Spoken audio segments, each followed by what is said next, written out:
Pernyataan pihak Ferdy Sambo menyebut tidak memerintahkan Baradae alias Eliezer menembak Brigadir J. Hal tersebut ditanggapi mantan Hakim Asep Iwan Iriawan sebut pertanyaan tersebut sebagai bentuk lawakan.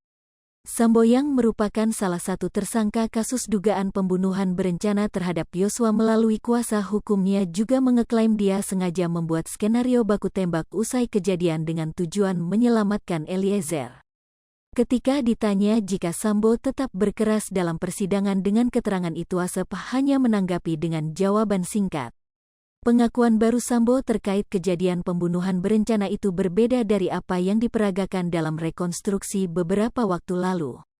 Dalam rekonstruksi itu terlihat Sambo berdiri di samping Eliezer dan memerintahkannya menembak Yosua.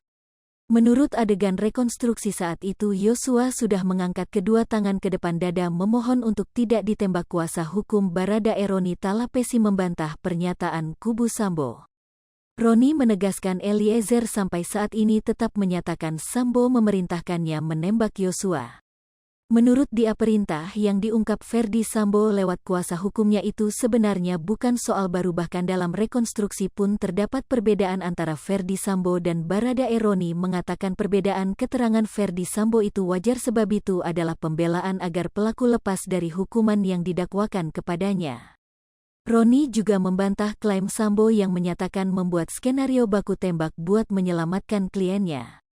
Menurut Roni, sejak awal kasus ini sudah dibangun dengan kebohongan, misalnya skenario baku tembak yang berujung kematian Brigadir J. Oleh karena itu, kata Roni, keterangan Sambo soal apapun memang patut diragukan karena sudah membangun kebohongan sejak awal terkait kasus pembunuhan Brigadir J. Selain itu, menurut dia, media massa dan publik perlu mencermati status Ferdy Sambo saat ini. Kualitas keterangannya patut diragukan karena statusnya sudah diberhentikan secara tidak hormat dari Kepolisian Republik Indonesia.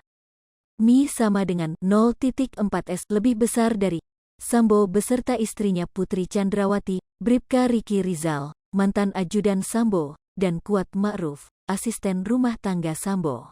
Sidang Sambo DKK bakal digelar pada Senin, tanggal 17 Oktober tahun 2022.